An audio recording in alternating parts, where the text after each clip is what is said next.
aí pessoal, sou a Raquel do Pipoca Musical e agora eu tenho 4 edições de Belas Maldições. Eu só não falei dele no vídeo de livros que eu reli na minha vida porque eu já tinha muito Neil Gaiman na lista, mas Belas Maldições foi um livro que já passou pela minha mão assim, ó, várias vezes. Ele é muito engraçado e gostoso de ler, mas até então não tinha nenhum vídeo específico falando dele por aqui, embora eu já tenha indicado 45 vezes em outras oportunidades. Mas quem publica ali no Brasil é a Bertrand, que é um selo do grupo editorial Record, e eles estão lançando uma nova edição do livro e me convidaram para falar sobre ele aqui, finalmente, para vocês. Então eu separei 5 motivos para você ler Belas Maldições, porque se eu falasse de maneira muito linear, eu poderia acabar talvez entregando muitas das nuances críticas, irônicas e coisa arada que tem no livro. E como leitor eu gostei muito de me surpreender com tudo que foi entregue, então eu acho que pode ser uma oportunidade legal para vocês também. O primeiro motivo é a parceria do Neil Gaiman com o Terry Pratchett. Belas Maldições é um dos primeiros romances do Neil Gaiman e ele foi escrito a 4 mãos com o Terry a partir de um conto que o Neil Gaiman sabia como começar, mas não sabia como terminar. O livro foi publicado no início dos anos 90, mas os dois se conheceram quando o Gaiman era o Gaiman jornalista que fazia entrevistas por freelance e ele entrevistou ninguém menos que Terry Pratchett. Então a amizade dos dois começou ali, mas na época o Gaiman ainda não era o Gaiman e o Terry não era o Terry. Então anos depois, quando as pessoas perguntavam, nossa, e aí, como é que foi trabalhar um com o outro? Eles falavam, olha, a gente era só 2 pessoas comuns que resolveu escrever um livro junto e dividir todo o dinheiro que a gente recebesse, mas a gente não tinha nenhuma expectativa de sucesso, principalmente por conta da temática que eles abordaram. O Gaiman sempre fala que essa parceria foi um grande aprendizado para ele, mas o sucesso do livro, aliado à ascensão de Sandman, foi o que realmente abriu portas para ele poder publicar outras obras dele. E aí eu tô falando também de romances como Stardust, Lugar Nenhum, Deuses Americanos e todo o resto. Eu já falei de muitos livros e quadrinhos dele por aqui, então aqui no card aqui em cima vocês podem acessar uma playlist só com vídeos sobre Neil Gaiman. O segundo motivo, é claro, é a premissa, que é muito original. Belas Maldições é um romance super criativo que usa o fim do mundo como pano de fundo. Aqui a gente tem um anjo, o Aziraphale, e um demônio chamado Crowley, que para fins de conhecimento era a serpente bíblica, e os dois estão aqui na Terra como forma de representar o céu e o inferno, só que eles já estão há tanto tempo aqui que eles se acostumaram plenamente com as coisas boas e confortáveis da humanidade, e eles não têm absolutamente interesse nenhum no fim do mundo. Inclusive eles são meio que amigos, eles aprenderam a dividir o terreno numa boa, cada um faz as suas boas ações e más ações, mas tem uma coisa que pode acabar com a paz deles, que é o nascimento do anticristo. Então os dois combinam de ficar ali de olho no filho do homem, para garantir que ele não tenha uma criação muito maniqueísta, assim, que ele não seja levado muito pro lado do bem, mas que também não seja levado muito pro lado do mal, ele consiga meio que ficar ali no meio termo. Mas 11 anos depois eles percebem que eles estavam olhando a criança errada.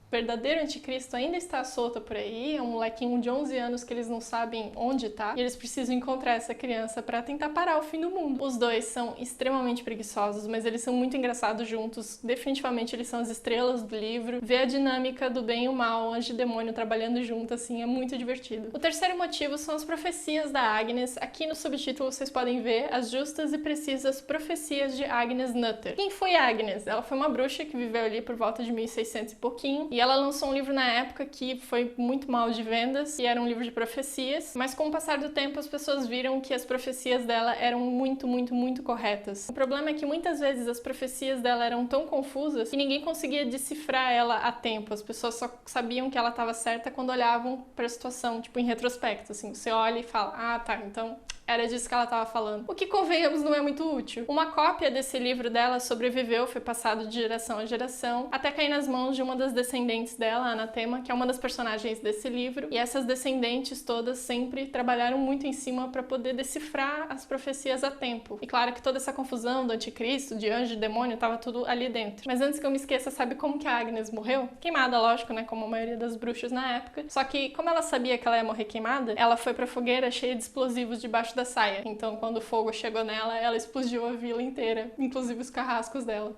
Quarto motivo são os Cavaleiros do Apocalipse que aparecem aqui neste livro. Talvez vocês saibam o nome dos 4 cavaleiros, né? Morte, guerra, fome e peste. Acontece que quando a penicilina foi descoberta, a peste se aposentou e aí entrou outra entidade no lugar dela, que é a poluição, que é muito filho da mãe, por sinal. E cada um desses cavaleiros tem uma personalidade bastante forte. A guerra é uma mulher muito bonita e ela meio que invoca o poder do nome dela onde quer que ela vá. As pessoas começam a brigar e tal, é um inferno. A fome não se alimenta, inclusive lançou uma rede de comida que não engorda, e de longe é o melhor dos 4 cavaleiros, por conta de toda a ironia que ele traz no papel dele e também nas coisas que ele fala. E por último, a morte, que nunca muda, né? Tá em todo lugar, é sempre igual, chega pra todo mundo, aquela coisa toda. Outra coisa que é legal de dizer é que os 4 cavaleiros agora não andam mais a cavalo, eles andam de moto. E o quinto motivo, com certeza, é o bom humor. Eu acho que antes de você pegar esse livro pra ler, você tem que ter certeza de que você sabe rir das coisas, porque os dois autores distorcem tudo que a gente sabe a respeito do apocalipse, do bem, do mal, de seres que a gente conhece de longa data, não importa qual seja a sua religião. Belas Maldições pode ter um argumento bastante simples, mas ele é muito bem executado e é cheio de ironia sobre a situação em que os humanos colocaram o próprio mundo e essa percepção um pouco maluquinha sobre o que é bom, o que é mal. No mais, a gente tem anjos, demônios, bruxas, caçadores de bruxas, cavaleiros do apocalipse, motos, crianças endemoniadas, anticristo, freira satânica, tudo isso misturado num caldeirão muito louco, muitas vezes exagerado, mas de uma forma bem positiva e principalmente despretensiosa. Eu acho que essa é a palavra-chave do livro. E eu falei também que você tem que saber rir das coisas, mas não é nada ofensivo, só é diferente. Eu tô muito feliz de ver esse livro voltar para as prateleiras. Eu espero que cada vez mais leitores deem oportunidade para Belas Maldições. O resultado de 2 grandes mestres da narrativa é divertido demais e muito transparente também. Não dá pra você saber direito onde que termina o Gaiman, começa o Pratchett. Foi tudo muito bem costurado e é claro que mais de 20 anos depois os dois como autores melhoraram muito, mas não deixa de ser um livro pra você morrer de dar risada. Aqui na descrição vai ter um link que leva você lá pro blog, onde eu vou comentar algumas coisas com relação a essa edição nova. Se você tiver alguma dúvida ou alguma curiosidade, corre lá pra dar uma olhada. É isso que eu tinha pra comentar com vocês a respeito de Belas Maldições. Se você já leu o livro, deixa aí nos comentários o que você achou. Se você ainda não leu, fala aí pra mim qual é a sua expectativa com relação a ele. Aqui vão ter todos os links pra vocês encontrarem ele por aí, mas também já tá nas livrarias. Se você gostou desse vídeo, deixa seu like, não esquece, e eu vejo vocês no próximo vídeo.